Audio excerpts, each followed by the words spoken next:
तो प्यारे बच्चों नमस्कार। अभी इस वीडियो में हम अपना स्क्वायर रूट वर्गमूल कैसे निकालें यह सीखेंगे। तो अभी हम 128 का निकालने जा रहे हैं। बच्चों बिल्कुल सिंपल है। यहाँ पर हम अपना भाग विधि काम में लेंगे।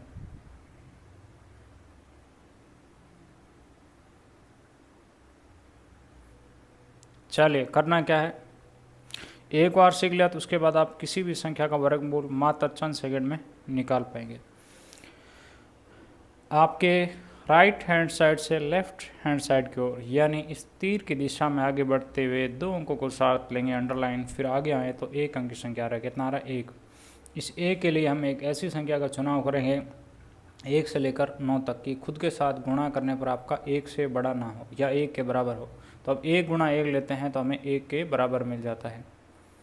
ठीक है, उसके बाद इस संख्या को एक बार यहाँ ऊपर लिखना होता है। तो देखिए इसको आप समझें कैसे। तो यहाँ पर हमने सर्वप्रथम क्या किया, इसको स्टेप फर्स्ट बोल दो, संख्या का चुनाव किया। सेकंड स्टेप में इस संख्या को कुछ ऐसे लिखा। तीसरे स्टेप में इसको जोड़ेंगे और इसको घटाएंगे, 1 - 1 0 आ गया। ऊपर से जो दो अंक हमने अंडरलाइन कर रखे हैं उसको हम यहाँ ले आएंगे। ठीक है, अब इसके साथ कौन सी संख्या लें उसी का गुणा करें कि आपका 28 से बड़ा नहीं है। देखिए 2 लेते हैं, 2 का गुणा करते हैं, 28 से बड़ा आ गया। 1 लिया, 1 का गुणा किया, कितना आ रहा है? 21 आ रहा है। किसको लिया? 1 को, तो यहाँ लिख दो।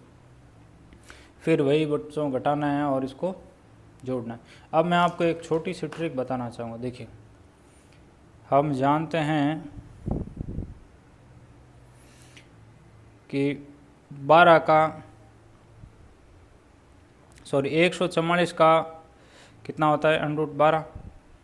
और 121 का कितना होता है? 11। यह जो 128 है ये दोनों के इनके बीच की वैल्यू है, तो इसका वैल्यू क्या आएगा? 11 पॉइंट कुछ आएगा। ठीक है, ऐसे आप थोड़ा बहुत आइडिया भी लगा सकते हैं। तो यहाँ पर हमने इसको जोड़ दिया और इसको घटा दिया। अब क्या करेंगे बच्चों, आप जानते हैं, क्या जानते हैं कि गणित में किसी भी संख्या को आप ऐसे लिख सकते हैं।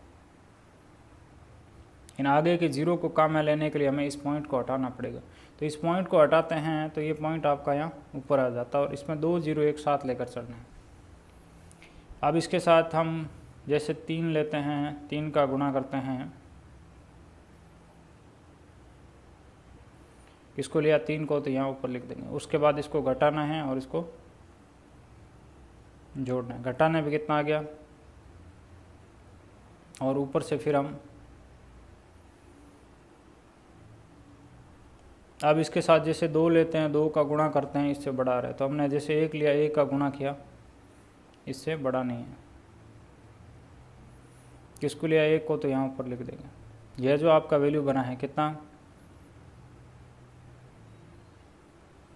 यह आपका इसका वर्गमूल है।